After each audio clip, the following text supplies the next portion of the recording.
মহিমা তুমি? হ্যাঁ আমি। তুমি আমাদেরকে 2 কাপ দুধ চা দাও।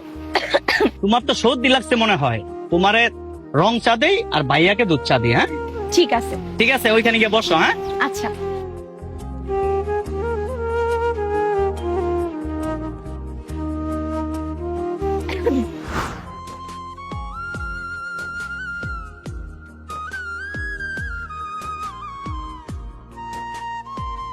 এই যে এটা তোমার রং চা আর ভাইয়া এটা আপনার দুধ চা। হ্যাঁ তাহলে তোমরা কথা বলো, আমি যাই, আর কিছু লাগলে আমাকে বললো। ওকে? আচ্ছা, পরিচয় হোক, ও হচ্ছে আমার ফ্রেন্ড।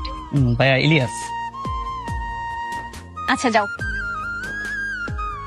মহিমা, একটা কথা বলি, এই চাওলা মনে হচ্ছে তোর সাথে একটু বেশি ফ্রি হয়ে যাচ্ছে না? মনে হচ্ছে সে তোর একজন ফ্রেন্ড, এত ফ্রি কিভাবে কথা বলছে তোর সাথে? ফ্রেন্ড কেন হবে, ও আমার বয়ফ্রেন্ড।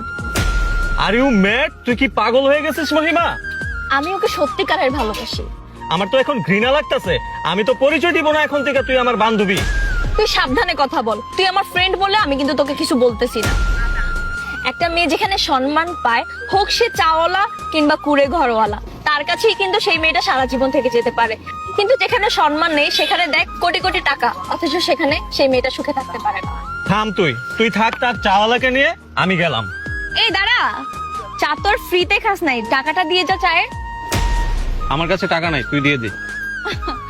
দেখ, তোর কাছে তো সামান্য চায়ের বিল দেওয়ার মতোই টাকা নাই, আর তুই কিনা আমার বয়ফ্রেন্ড কে গরিব বলতেছিস? শোন, তুই তো তোর বাপের টাকা দিয়ে ফুটানি দেখাস, আর আমার বয়ফ্রেন্ড নিজে কর্ম করে খায়। বলবো নি আমার বয়ফ্রেন্ডকে টাকাটা দিয়ে দিতে, তাছাড়া দিয়েই দিবে, ওর মন অনেক বড়। আমার সোনা জাদু ময়না পাখি